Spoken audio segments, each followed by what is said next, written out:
Hello everybody, की हाल चाल, कैसे हैं आप सब। I hope you all are doing very well. सब अच्छे होंगे, बेहतरीन तरीके से पढ़ रहे होंगे। बेटा today we are starting part B. जैसा कि आप लोगों ने पहले दिन ही मुझसे पता चला आप लोगों को कि your paper will be divided into two parts, part A of 60 marks और पार्ट बी 20 नंबर का। तो अब हम इसका पार्ट बी स्टार्ट कर रहे हैं 20 नंबर का, जो हमारा नाम है, उस बुक का नाम है analysis of financial statements of a company. Company की फिनेंशियल स्टेटमेंट्स को एनालाइज किया जाता है। अब सबसे पहली बात, जब किताब का नाम है एनालिसिस ऑफ फिनेंशियल स्टेटमेंट्स, तो फिनेंशियल स्टेटमेंट्स क्या है पहले ये तो पता चलना चाहिए। जब तक मुझे यही पता नहीं होगा फिनेंशियल स्टेटमेंट्स क्या होती हैं, कितनी होती है, किस तरीके की होती है, कैसे बनाई जाती हैं, तो उसका डिटेल स्टडी कैसे कर लेंगे। क्या नाम है किताब का भाई? Analysis of financial statements. तो पहले हमें पता होना चाहिए what is the meaning of financial statements. तो we are starting today part B पढ़ रहे हैं हम। क्या पढ़ना है हम लोगों ने गाइस? पार्ट बी स्टार्ट करना है। और पार्ट बी में हमारा जो टॉपिक है वो है financial statements of a company. ये चैप्टर 1 है बेटा, अगर मैं आपको बात बताऊं पार्ट बी का, financial statements of a company, कि हमारी कंपनी की फाइनेंशियल स्टेटमेंट्स कौन कौन सी होती हैं। सबसे पहली बात, what is the meaning of financial statements. तो फाइनेंशियल स्टेटमेंट्स का मतलब होता है वो स्टेटमेंट्स जो हम साल के आखिरी दिन बनाते हैं, ताकि दो चीज़ें हमें पता चल सके। क्या? पहली कि हमारा फ़ायदा हुआ या नुकसान हुआ, मतलब हमें प्रॉफिट हुआ या लॉस हुआ, नेट प्रॉफिट है बिजनेस में या नेट लॉस है। और दूसरी हमारी financial position. Financial position is determined by the balance sheet. Financial position कौन बताता है? Balance sheet. और फाइनेंशियल परफॉर्मेंस कौन बताता है? हमारा, आपने 11th क्लास में पढ़ा था, trading account and profit and loss account. तो यहाँ पर अगर मैं बात करूँ financial statements of a company, तो बेटा फाइनेंशियल स्टेटमेंट्स क्या होती है? तो financial statements are the statements which are created at the end of the year on the last date of the year to determine two things. कौन कौन सी? एक financial statement, financial performance, और दूसरी हमारी फाइनेंशियल पोजीशन। कोई दिक्कत तो नहीं। अब यहीं पर बात आती है बेटा, हमारा जो कंपनीज एक्ट है, कौन से कानून की बात हो रही है? Companies Act 2013। कंपनीज एक्ट 2013 में बताया गया कि कौन कौन सी फाइनेंशियल स्टेटमेंट्स किसी भी कंपनी को बनानी है। It has been already mentioned in Companies Act 2013 that these are the following financial statements. हमारी ये कुछ फाइनेंशियल स्टेटमेंट्स होंगी। कौन कौन सी बताई गई, ध्यान से सुनना। सबसे पहली फाइनेंशियल स्टेटमेंट बताई गई बेटा कंपनीज एक्ट में बैलेंस शीट। क्या बताई गई गाइस? Balance sheet. कि कंपनी को क्या बनानी है? Balance sheet. बैलेंस शीट क्या बताती है? Financial position of the business बताती है। ये आप 11th क्लास से पढ़ते आ रहे हैं। तो सबसे पहली फाइनेंशियल स्टेटमेंट कंपनीज एक्ट 2013 के हिसाब से क्या है गाइस? Balance sheet. दूसरी है मेरे बच्चों statement of profit and loss. क्या नाम है मेरे बच्चों? ध्यान से देखो, statement of profit and loss, जिसे शॉर्ट में हम बोलेंगे SPL। जो आपने डिबेंचर्स चैप्टर में भी पढ़ा कि हम लॉस को, जो लॉस ऑन डिबेंचर्स है, उसे हम राइट ऑफ करते हैं कहाँ से? SPL से। तो फाइनेंशियल स्टेटमेंट्स कौन कौन सी हैं? पहली फाइनेंशियल स्टेटमेंट है आपकी बैलेंस शीट, जो कि हमारी फाइनेंशियल पोजीशन बताती है। दूसरी फाइनेंशियल स्टेटमेंट कौन सी बताई गई कंपनीज एक्ट में? Statement of P&L। जो आप 11th क्लास में प्रॉफिट एंड लॉस अकाउंट के नाम से पढ़ते थे, वो 12th में कंपनीज में क्या हो गया है बेटा? SPL। कोई दिक्कत तो नहीं। तीसरी होती है बेटा नोट्स एक्सप्लेनिंग दीज। तीसरा होता है हमारा नोट्स टू अकाउंट्स, आप बोल सकते हो, या फिर इसका जो प्रॉपर नाम कंपनीज एक्ट में दिया गया है वो है एक्सप्लेनेटरी नोट्स। क्या नाम है? Explanatory notes to the above, जिसे हम अपनी लैंग्वेज में बोलेंगे नोट्स टू अकाउंट्स। जिसे हम अपनी लैंग्वेज में क्या बोलेंगे मेरे बच्चों, नोट्स टू अकाउंट्स।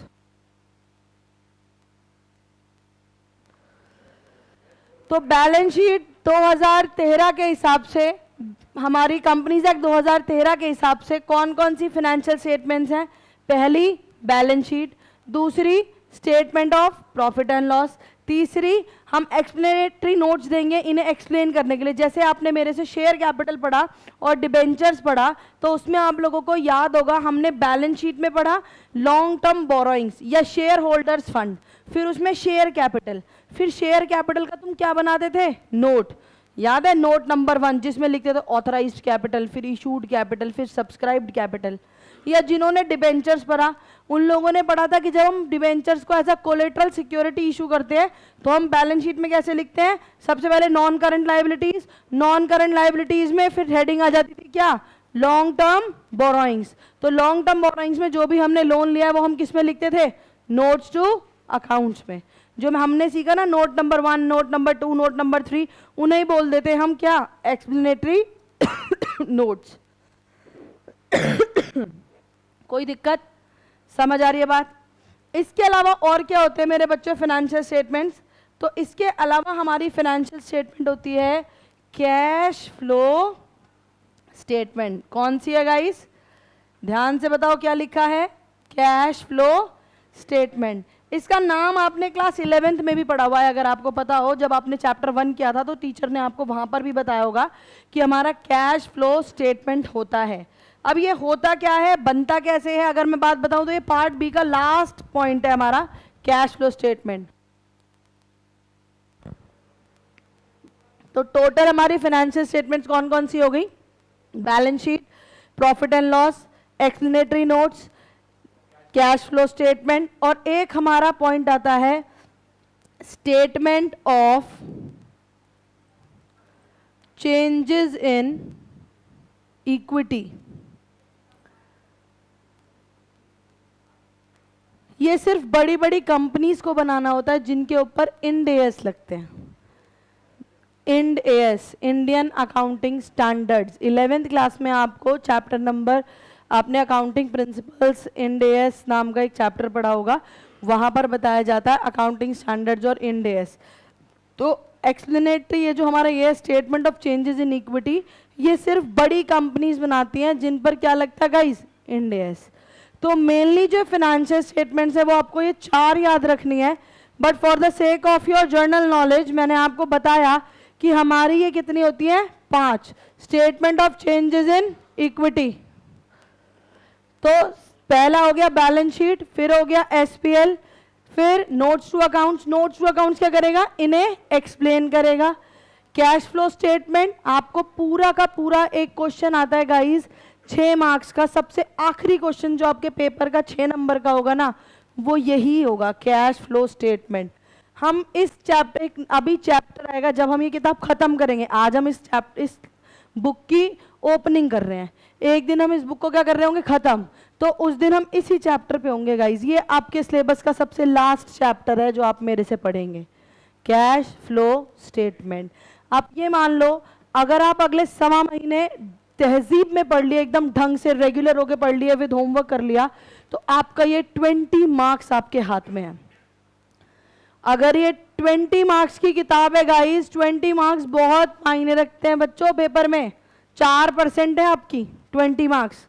और ये ऐसी बुक है कि अगर आपने 1.25 महीना मेरे साथ मेहनत कर ली, मेरी बात सुन ली, रेगुलर रह लिया, होमवर्क कर लिया डेली बेसिस पे, तो आपको इस किताब को दोबारा पढ़ने की जरूरत नहीं पड़ेगी, आई बेट इट। समझ रहे हो? इसलिए please be focused and be regular. तो सबसे पहला चैप्टर, सबसे पहले वर्ड्स हमारे हैं financial statements of a company. तो कंपनीज एक्ट 2013 ने बताया कि हमारी कौन कौन सी फाइनेंशियल स्टेटमेंट्स होती है। यहां से आपका एमसीक्यू आ सकता है, कौन कौन सी होती है, अभी नहीं आएगा, सीयूईटी में आ सकता है, तो बी प्रिपेयर्ड फॉर दैट। कौन कौन सी होती है फाइनेंशियल स्टेटमेंट्स आपके सामने, बताओ फटाफट। Balance sheet, SPL, explanatory notes और cash flow statement, statement of changes in equity. ये मैंने आपको अलग से बताया statement of changes in equity, क्योंकि ये हमारा सिर्फ इंड एएस वाली कंपनीज को बनानी होती है, जो बड़ी कंपनीज होती हैं 500 करोड़ से ऊपर से ज़्यादा की नेटवर्थ की। बाकी जो अकाउंटिंग स्टैंडर्ड फॉलो करती हैं उन पर ये वाली स्टेटमेंट अप्लाई नहीं होती। क्लियर है सबको? चलिए, अब हमें इस चैप्टर में कवर अप क्या करना है। यहां तो हमने ये पढ़ लिया कि फाइनेंशियल स्टेटमेंट्स कौन कौन सी हैं। हमें इस चैप्टर में ये दो चीजें कवर करनी है मेरे बच्चों, अगर मैं आपको बताऊं। पहली है बैलेंस शीट का फॉर्मेट और दूसरा है एसपीएल का फॉर्मेट। इस चैप्टर में हमें ये दो चीजें कवर करनी है। हमें बैलेंस शीट का फॉर्मेट और एसपीएल का फॉर्मेट कवर करना है। क्या है ये फॉर्मेट? बेटा, कंपनीज क्योंकि सबसे बिगेस्ट फॉर्म ऑफ बिजनेस होती है, तो जो भी कंपनी में अकाउंटिंग की जाती है, जो भी कंपनी में चीज़ें होती हैं, एमओए एओए, कंपनी कैसे बनेगी, कंपनी कैसे बंद होगी, या कंपनी में कौन कौन सी स्टेटमेंट्स बनेंगी, कौन कौन से एक्ट्स लगेंगे, ये सब बात कंपनीज एक्ट 2013 में, कंपनीज एक्ट में गवर्नमेंट ने पूरा डिफाइन करके रख रखा है। तो वहीं पर कंपनीज एक्ट 2013 में उन्होंने क्या दे रखा है, हमें बैलेंस शीट का प्रॉपर फॉर्मेट दिया हुआ है। क्या दिया हुआ है बच्चे? बैलेंस शीट का प्रॉपर फॉर्मेट दिया हुआ है, और हमें वो प्रॉपर फॉर्मेट पढ़ना है। एग्जाम में कैसा क्वेश्चन आता है, जब मैं आपको पढ़ा दूंगी तब मैं आपको बता पाऊंगी कि बैलेंस शीट का इस चैप्टर से किस तरीके का सॉरी क्वेश्चन आता है। बैलेंस शीट का या एसपीएल का इस चैप्टर से किस तरीके का क्वेश्चन आता है, पर वो आप तब कवर अप कर पाओगे जब पहले आपने कुछ पढ़ रखा होगा। जब पढ़ा ही नहीं होगा तो मैं आपको क्वेश्चन भी बता दूं, बेटा ऐसा क्वेश्चन आता है, तो क्या पता चलेगा तुम्हें? ठीक है, इसलिए पहले हम थोड़ा पढ़ लेते हैं, फिर मैं आपको आज की क्लास के लास्ट में बताऊंगी एक्चुअल में इससे पेपर में किस तरीके का क्वेश्चन आता है। ठीक है जी, और मैं बता रही हूँ हर साल ट्रेंडिंग चेंज आ रहा है बेटा, हर साल ट्रेंड में चेंज आ रहा है। हमारा पेपर का पैटर्न सीबीएसई कुछ ना कुछ चेंजेस करती रहती है पेपर में। जैसे इस साल के सैंपल पेपर में भी इस चैप्टर का जो क्वेश्चन है ना, वो अलग पैटर्न में दे दिया। वैसे वो अलग तरीके से देता आ रहा था आज तक, बट इस साल के सैंपल पेपर में उसने क्वेश्चन को हल्का सा ट्विस्ट करके दे दिया है। तो चीजें अगर हम अपना बेस स्ट्रॉन्ग रखेंगे तो वो पेपर में कुछ भी दे दे हमें सब आएगा, बट अगर आप अपना बेस वीक रखोगे तो दिक्कत हो जाएगी। इसलिए अपने बेस पे काम करो, और ये तुम्हारी किताब का बेस है जो हम पढ़ रहे हैं। अगली 3 क्लास जिसने मिस की वो पूरे 20 नंबर भूल जाना, पूरे 20 नंबर भूल जाना। जो अगली 3 क्लास में से कोई एक भी मिस कर देगा, रीजन इज क्योंकि जो हम अगली 3 से 4 क्लास में पढ़ेंगे उसी के बेस पर हमें आगे के 10 नंबर समझ आएंगे। क्योंकि जो ये चैप्टर है कैश फ्लो स्टेटमेंट, या एक चैप्टर और पढ़ना है आपको रेशियो एनालिसिस, एक चैप्टर है इस नाम का, रेशियो एनालिसिस नाम का। वो 2 चैप्टर आप तभी पढ़ सकते हैं जब आपको ये आता हो।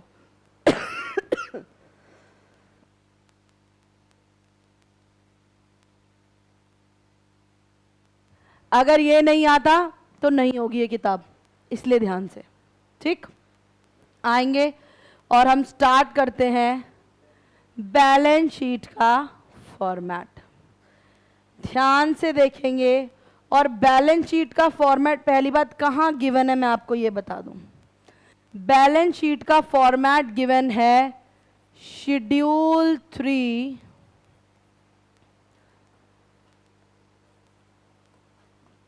पार्ट 1 ऑफ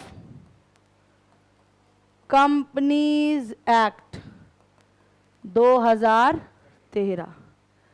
कंपनीज एक्ट 2013 के शेड्यूल 3 पार्ट 1 में गिवन है किसका फॉर्मेट गाइस? बैलेंस शीट का फॉर्मेट। और बैलेंस शीट का फॉर्मेट कुछ इस तरीके से है, किस तरीके से देखना जरा। नेम ऑफ कंपनी, मतलब जो कंपनी का नाम होगा वो लिखा जाएगा गाइस।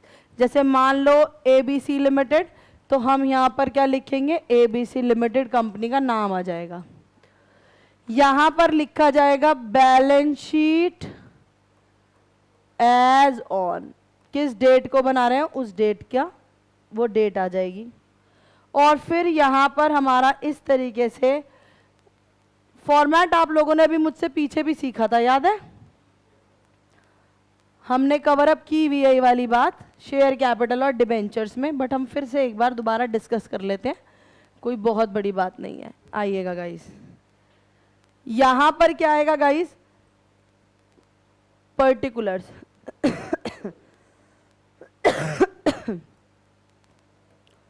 यहां पर क्या आएगा? ध्यान से देखो, पर्टिकुलर्स। ये वाला कॉलम आएगा नोट नंबर, ये वाला कॉलम आएगा करंट ईयर, ये वाला कॉलम आएगा प्रीवियस ईयर। जो कंपनी की बैलेंस शीट बनाई जाती है वो एक कंपैरेटिव फॉर्मेट में बनाई जाती है। कंपैरेटिव का मतलब है कि हम ये बताते हैं कि इस साल का हिसाब किताब कुछ मेरा ये है, पिछले साल का हिसाब किताब कुछ मेरा इस तरीके से था। तो ये एक पैटर्न है जो हमें ऑलरेडी, ये फॉर्मेट है, ये एक फिक्स्ड फॉर्मेट है जो हमें ऑलरेडी कंपनीज एक्ट में दिया हुआ है और हर कंपनी को इसे स्ट्रिक्टली फॉलो करना होता है। समझ आ रही है? आप लोगों ने मुझसे पढ़ रखा है कि हमारी जो कंपनी की बैलेंस शीट है वो हॉरिजॉन्टल फॉर्मेट में बनेगी, वर्टिकल में बनेगी? बताओ मुझे, हॉरिजॉन्टल या vertical?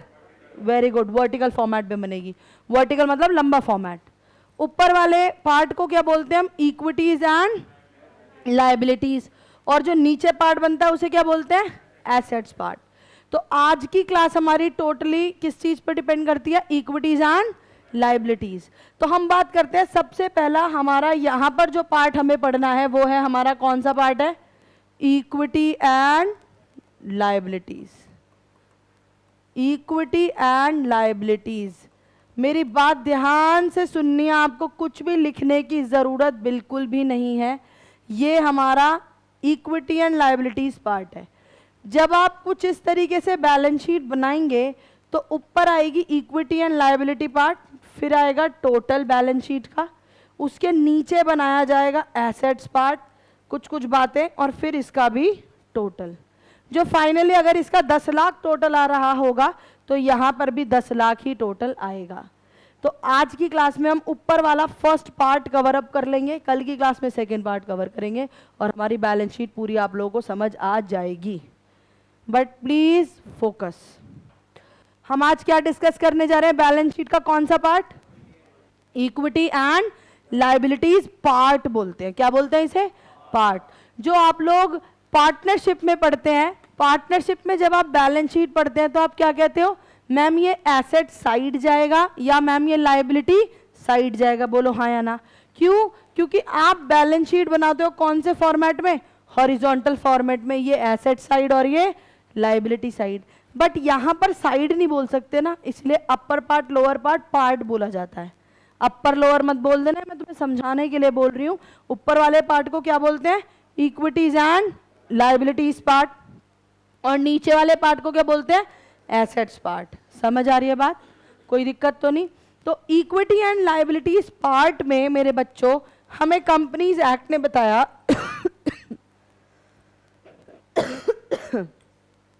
Equities and liabilities part में हमें बताया देयर आर 4 हेडिंग्स।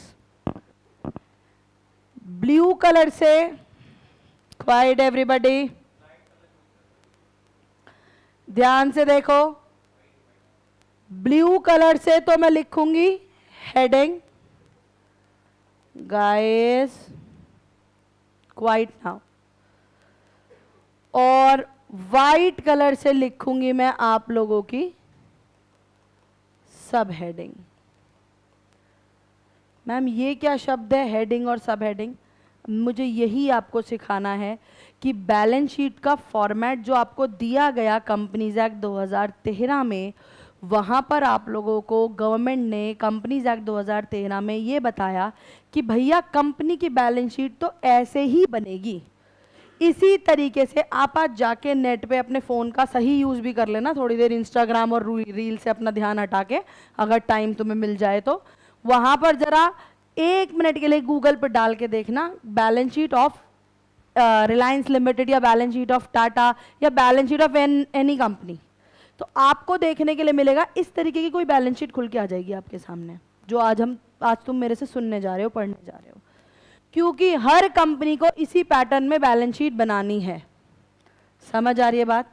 अब वहां बोला क्या गया, उन्होंने कहा भाई देखो इक्विटी एंड लायबिलिटी पार्ट में ना 4 हेडिंग्स होंगी। कितनी हेडिंग्स होंगी? 4 हेडिंग्स बताई गई, और फिर हेडिंग्स के नीचे क्या बताई गई, सब हेडिंग्स। तो हम यहां पर पहले ब्लू कलर से मैं बताने जा रही हूं, हमें क्या देखना है, 4 हेडिंग्स। कौन सी 4 हेडिंग्स बताई गई, मैं आप लोगों को यहां पर लिखकर बता रही हूं। सबसे पहले बताई गई गाइस, शेयर होल्डर्स फंड।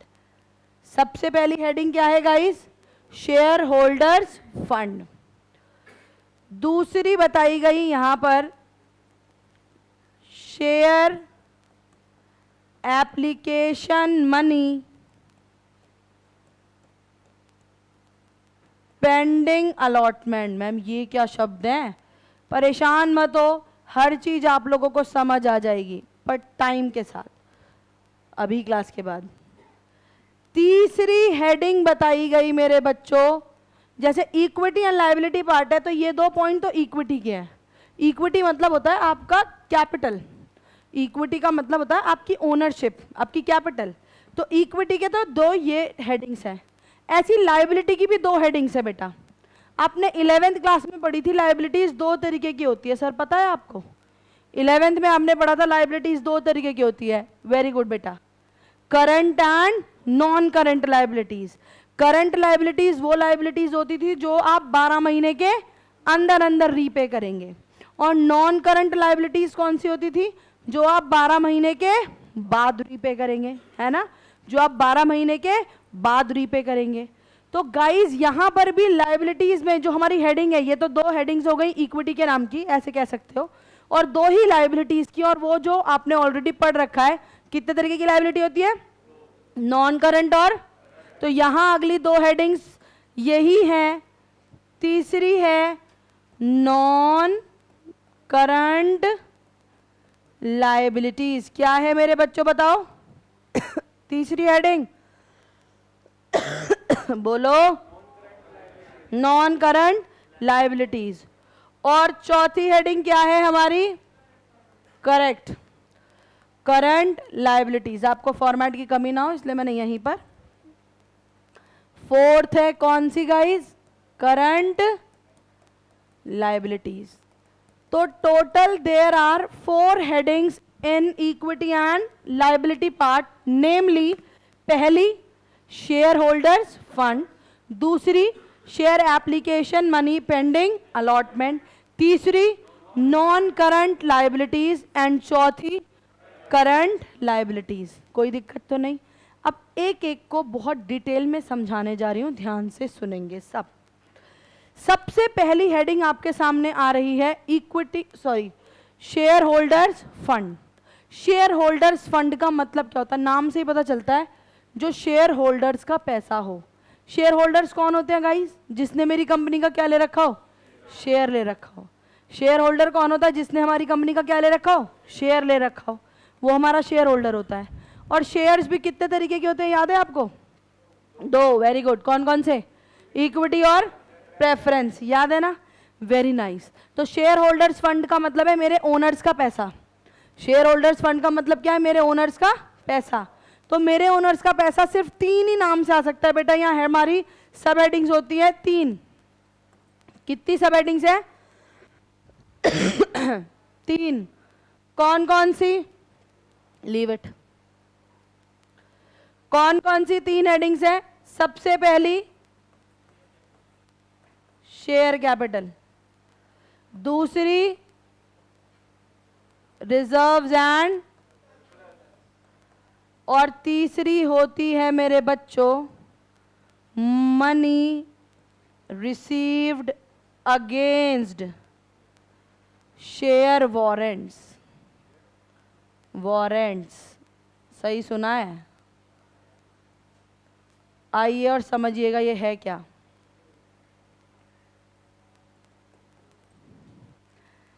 सबसे पहले शेयर होल्डर्स फंड का मतलब है हमारे शेयर होल्डर्स का पैसा, हमारे ओनर्स का पैसा। अब उसकी भी सब हेडिंग्स क्या हैं? Share capital, reserves and surplus, और money received against share warrants. सबसे पहला आता है शेयर कैपिटल, जिसका नोट नंबर 1 आपने शेयर कैपिटल के साथ बनाना सीख लिया है। जिसमें आप लिखते थे सबसे पहले ऑथराइज शेयर कैपिटल, फिर लिखते थे इशूड शेयर कैपिटल, फिर सब्सक्राइब्ड शेयर कैपिटल, और सब्सक्राइब्ड के भी दो पार्ट्स थे, fully paid up and not fully paid up. याद आया? इसका मतलब हमारी शेयर कैपिटल में क्या क्या चीजें जाएंगी, जो भी मेरे इक्विटी शेयर्स है कंपनी के वो शेयर कैपिटल में, प्रेफरेंस शेयर्स भी शेयर कैपिटल में, कॉल्स इन एरियर्स आप लोगों को याद होगा नॉट फुल्ली पेड अप में माइनस करके दिखाते थे कॉल्स इन एरियर्स। और वहीं पर हमने पढ़ा था हमारा शेयर फॉर फीचर अकाउंट या शेयर फॉरफिटेड अकाउंट, जिसे हम क्या करते थे शेयर कैपिटल में शो करते थे। तो शेयर कैपिटल में कौन कौन सी चीजें जाएंगी guys?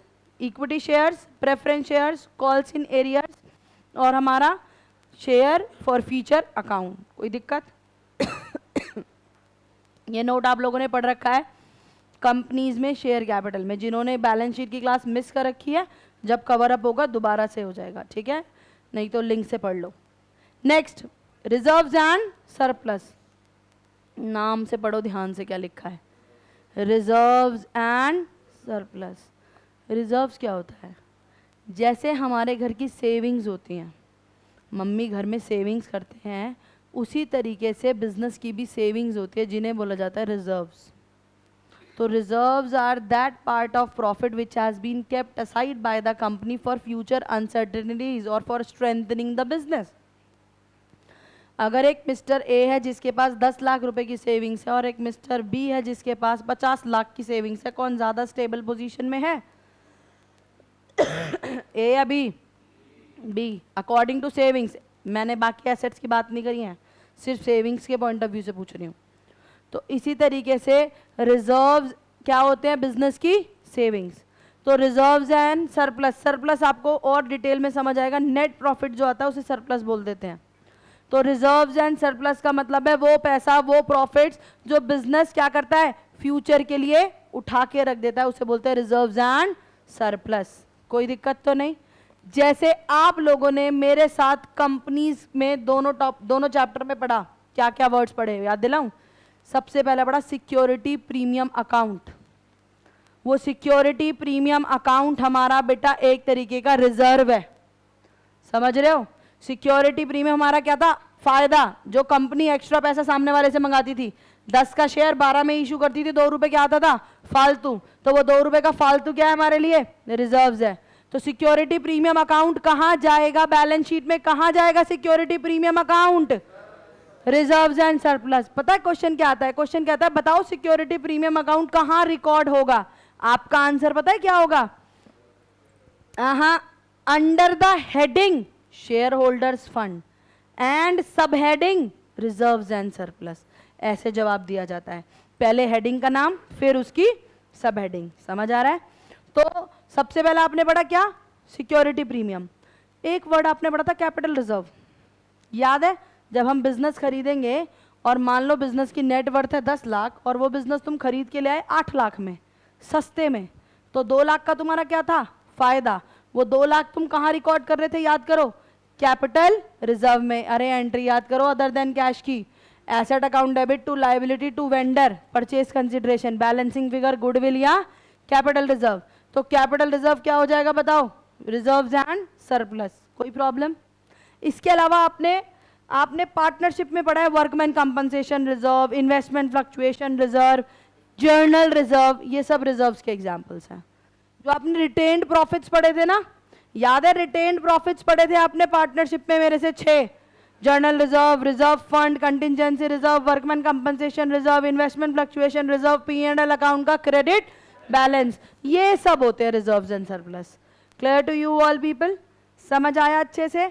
Security premium, capital reserve, debenture redemption reserve, dividend equalisation reserve, ये सब हमारा क्या होता है? Reserves and surplus.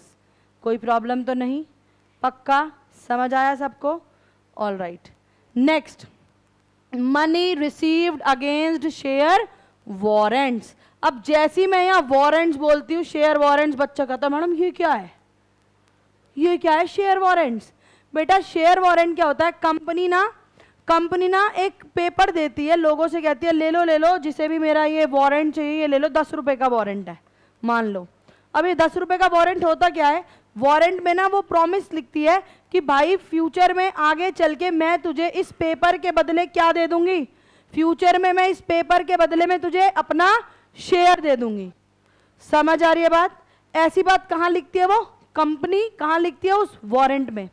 तो money received against share warrant का मतलब है share warrant is a document in which there is a promise kept by the company that I will be giving you share in future, कि मैं तुम्हें अपना share क्या करूंगी, फ्यूचर में दे दूंगी। समझ आ रही है बात? Are you getting my point? अच्छा, इसमें अगर कुछ होगा तो इसी नाम से होगा, जैसे मैं कह रही थी इक्विटी शेयर, प्रेफरेंस शेयर, वो सब शेयर कैपिटल में जाते हैं। Security premium, capital reserve, reserves and surplus में जाते हैं।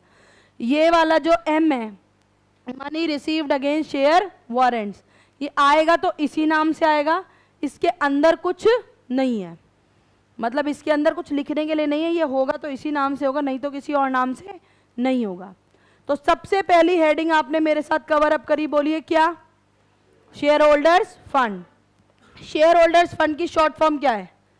शेयर होल्डर्स फंड की शॉर्ट फॉर्म है मेरे बच्चों SRM यूनिवर्सिटी। SRM, S से बोलो शेयर कैपिटल, R से रिजर्व्स एंड सरप्लस और M से money received against share warrants. ऐसे ही आपको याद रखना है शेयर होल्डर्स, क्योंकि आपको ये इस पैटर्न में भी पता होना चाहिए। शेयर होल्डर्स फंड की सब हेडिंग्स की शॉर्ट फॉर्म क्या है, सब बोलेंगे SRM। S से शेयर कैपिटल, R से रिजर्व्स एंड सरप्लस, M से money received against share warrants. अंदर क्या क्या होता है समझ आ गया? कोई प्रॉब्लम तो नहीं? अच्छे से, वेरी गुड। यहाँ एक पॉइंट है, यहाँ एक पॉइंट है जो मुझे बताना है, जो मैं कल की क्लास में बताऊंगी आपको, ब्रैकेट लगा के छोड़ रही हूँ, कल इसी स्लाइड पे हम वापस आएंगे। चलिए आगे देखिए, सेकंड हेडिंग क्या है हमारी, सब पढ़ेंगे। Share application money pending allotment. Share application money pending allotment का मतलब क्या है? इसका मतलब ये है, मान लो कंपनी अपना इशू लेकर आई, कंपनी ने आके कहा ले लो मेरी कंपनी का शेयर ले लो, 10 रुपये 10 रुपये 10 रुपये, और एप्लीकेशन पे उसने मंगाए 3 रुपये। सुनना मेरी बात ध्यान से, उसने मान लो टोटल कितने शेयर्स लेकर आई, 10,000, फेस वैल्यू है 10 रुपये, और एप्लीकेशन पे उसने मंगाए 3 रुपये, और उसने बोला जो हमारी लॉक डेट है, जो लास्ट डेट है हमारी बैलेंस, हमारी एप्लीकेशन देने की, वो लास्ट डेट है मान लो 5 अप्रैल।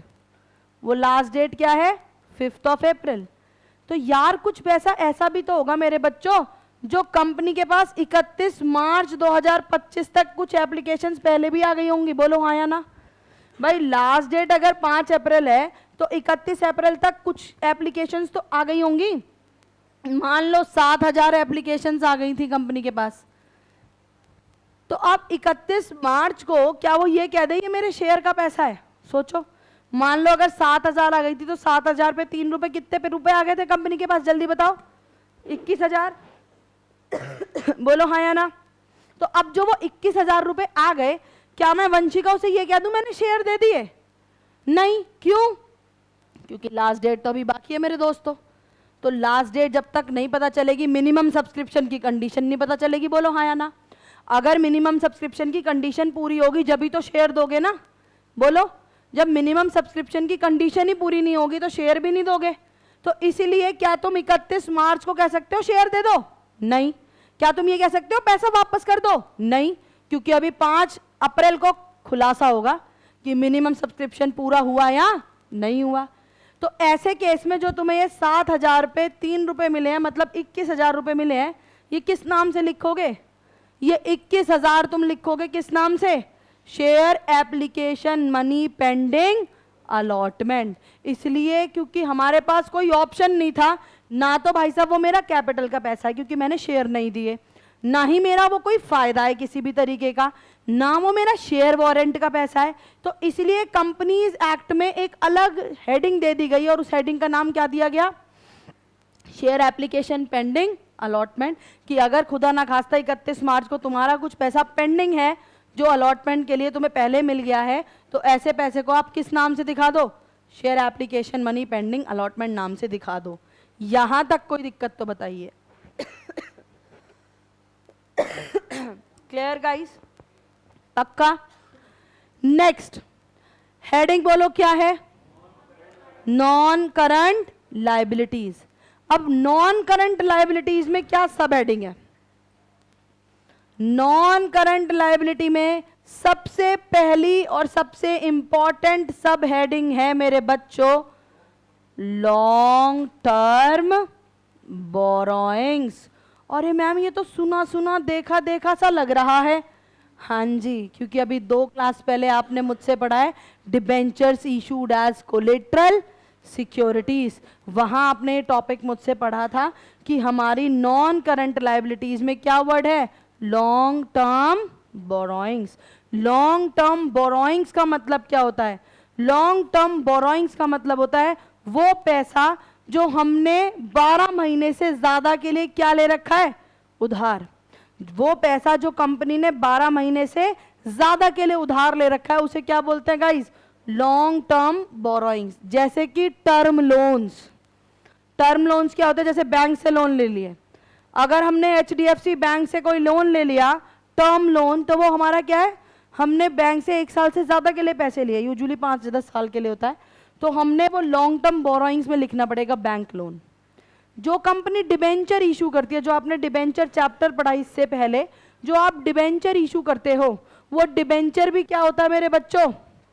लॉन्ग टर्म बोरोइंग्स होता है। तो अगर आप कोई डिबेंचर इशू कर रहे हो तो वो हमारा लॉन्ग टर्म बोरोइंग है।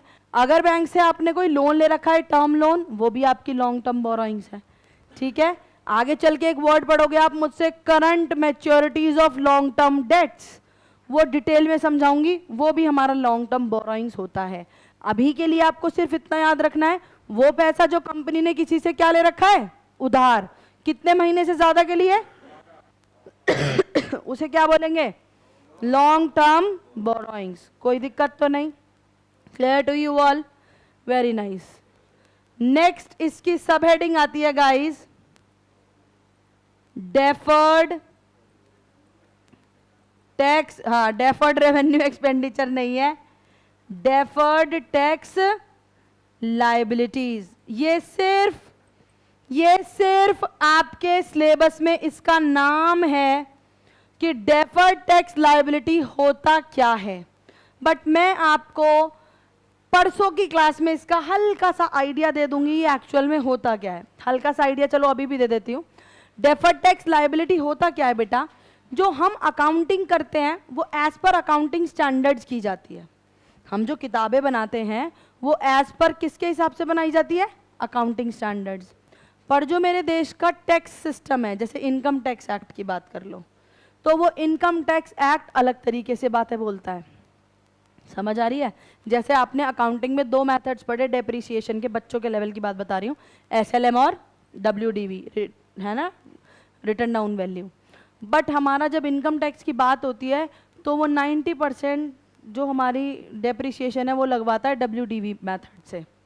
हमारा कंपनीज एक्ट भी WDV मेथड को फॉलो करवाता है। SLM को बहुत रेयर सिचुएशन में चूज़ किया जाता है, ऐसे नहीं उसे साइडलाइन कर रखा है, बट हाँ कुछ चीज़ों पे SLM भी अलाउड है, बट 90% चीज़ों पर क्या लगता है? WDV। पर अकाउंटिंग में मुझे चॉइस दे रखी है, मैं SLM लूँ या WDV। तो मान लो मैंने SLM चूज़ कर रखा था, पर जब मैं कानून के हिसाब से टैक्स भरने जाऊंगी, समझना बात को, जब मैं इनकम टैक्स डिपार्टमेंट के सामने अपनी फाइल लेके खड़ी होंगी, अपना प्रॉफिट लेके खड़ी होंगी, इनकम टैक्स डिपार्टमेंट कहेगा ये क्या कर रखा है? SLM, बट हम नहीं मानते इसे WDV के हिसाब से करके लाओ। समझ रहे हो बात को? इसका मतलब जो मेरा प्रॉफिट है और जो इनकम टैक्स के हिसाब से मेरा प्रॉफिट है, that can be different and it is bound to be different बेटा, क्योंकि मैंने आपको सिर्फ एक चीज बताई है जो अलग है, जो आपके लेवल पे मैं आपको समझा सकती हूँ, बट वहाँ 36 चीजें हैं ऐसी। मतलब हर कानून में वहाँ इनकम टैक्स के हिसाब से हमारी पूरी इनकम अलग से निकाली जाती है। आपने अगर पढ़ रखा हो एटलीस्ट, कुछ नहीं तो आप ये सुनते रहते हो। अब आजकल तो रील्स सिर्फ खराब ही नहीं करती, कुछ अच्छा भी करती हैं जीवन में। जैसे आपके सामने अगर कभी कोई एजुकेशनल रील आ जाए तो उसमें आपने कभी देखा 80C की deduction, 80D DD medical claim मिल जाएगा, या आप इस जगह इन्वेस्ट करो पोस्ट ऑफिस में तो आपको टैक्स का बेनिफिट मिलेगा। कभी ऐसी कोई रील सुनी है? अगर कुछ सुना है तो इसका मतलब कुछ अच्छा सर्फ भी कर लेते हो, और अगर ये बिल्कुल भी नहीं सुना तो इसका मतलब तुम तो अपना सत्यानाश ही कर रहे हो, वो करके ही रहोगे, हम नहीं बचा सकते तुम्हें फिर। हाँ सिस्टर, यहाँ आ जा, सिस्टर के ब्रदर। तो deferred tax liability in short ऐसा होता है बेटा कि हमारा टैक्स के हिसाब से हमारी इनकम अलग होती है और हमारी बुक्स के हिसाब से हमारी इनकम अलग होती है।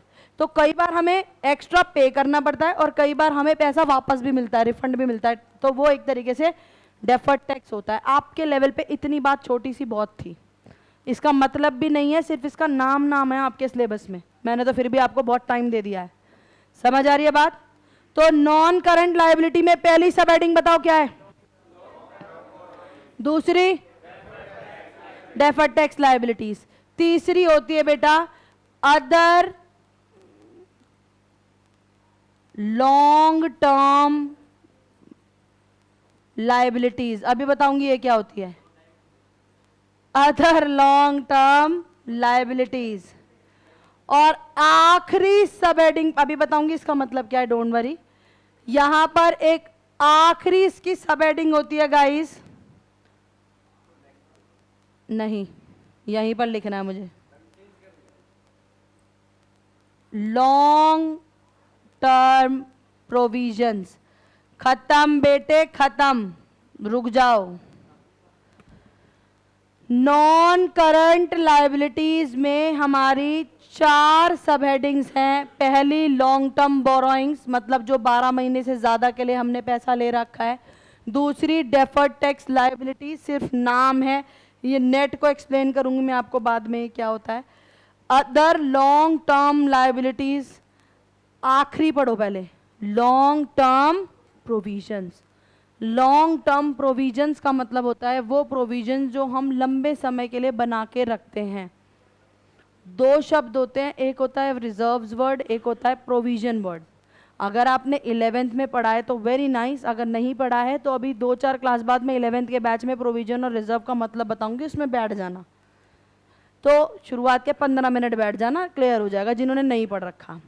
बट रिजर्व्स का मतलब क्या होता है, ध्यान से सुनो। रिजर्व्स का मतलब होता है सेविंग्स। प्रोविजन का मतलब होता है कि जो हम फ्यूचर के लिए उठा के रख देते हैं, मुझे पता तो है मुझे देना पड़ेगा, पर कितना देना पड़ेगा ये मुझे एक्यूरेटली आज की डेट में पता नहीं होता। जैसे मुझे पता है कि शायद ये डेटर मेरे पैसे लेके भाग जाएगा, समझ रहे हो? कोई 10,000 का डेटर है, हम उससे बार बार पैसे मंगा रहे हैं, कह रहा कल ले आऊँगा, परसों ले आऊँगा, 2 दिन बाद ले आऊँगा, 4 दिन बाद ले आऊँगा, महीना भर बाद ले आऊँगा, ऐसे बहाने मार रहा है। अब हमें लग रहा है शायद वो पैसे लेके भाग जाएगा, बट हमें ये तो नहीं पता ना वो 2,000 लेके भागेगा, 10 का 10 लेके भागेगा, क्या पता आधे पैसे दे जाए, आधे पैसे लेके भाग जाए, और क्या पता यार जेन्युइन बंदा हो, उस टाइम उस बेचारे के पास पैसे ना हो, कुछ टाइम बाद आ जाए तो पैसे दे दें। तो ऐसे केस में हम क्या बनाते हैं, प्रोविजंस। इसी तरीके से कुछ रिटायरमेंट बेनिफिट्स होते हैं जो at the time of retirement हम अपने एम्प्लॉयज को देते हैं।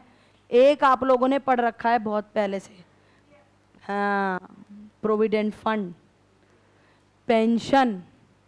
एक वर्ड होता है लीव एनकैशमेंट, ये वर्ड्स आपको पता होना चाहिए। एक वर्ड होता है ग्रेचुइटी, ये वो रिटायरमेंट बेनिफिट्स होते हैं, ये रिटायरमेंट बेनिफिट्स होते हैं बेटा जो एम्प्लॉयज को दिए जाते हैं आफ्टर दे गेट रिटायरमेंट। जब वो रिटायर हो जाते हैं एम्प्लॉयज 60 साल की उम्र में, तो तब उन लोगों को ये बेनिफिट्स मिलते हैं। Pension fund, provident fund, gratuity, leave encashment. तो सोचो एक एम्प्लॉय आज की डेट में 25 साल का है जो हमारे पास काम कर रहा है, समझना, वो रिटायर कब होगा, जब वो 60 साल का होगा, अभी वो 25 का है।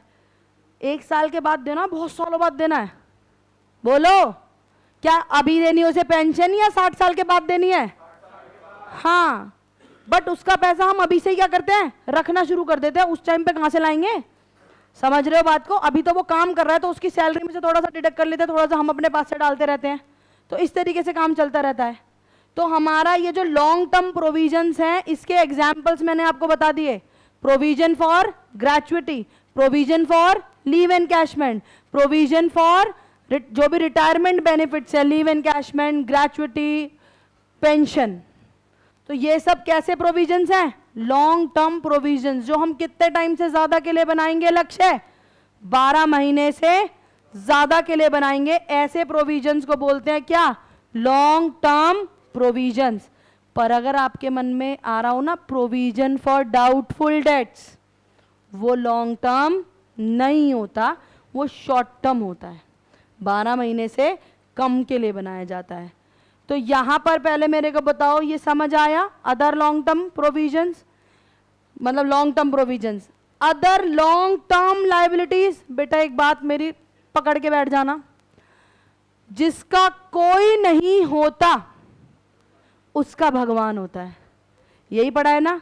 ऐसी जिसका कोई नहीं होगा उसका अदर लॉन्ग टर्म लायबिलिटी होगा। अब तुम्हें लगेगा मैडम ये कैसी बात है, ये समझाऊंगे जब हम क्वेश्चंस करेंगे, तुम्हें तब समझ आएगी बात।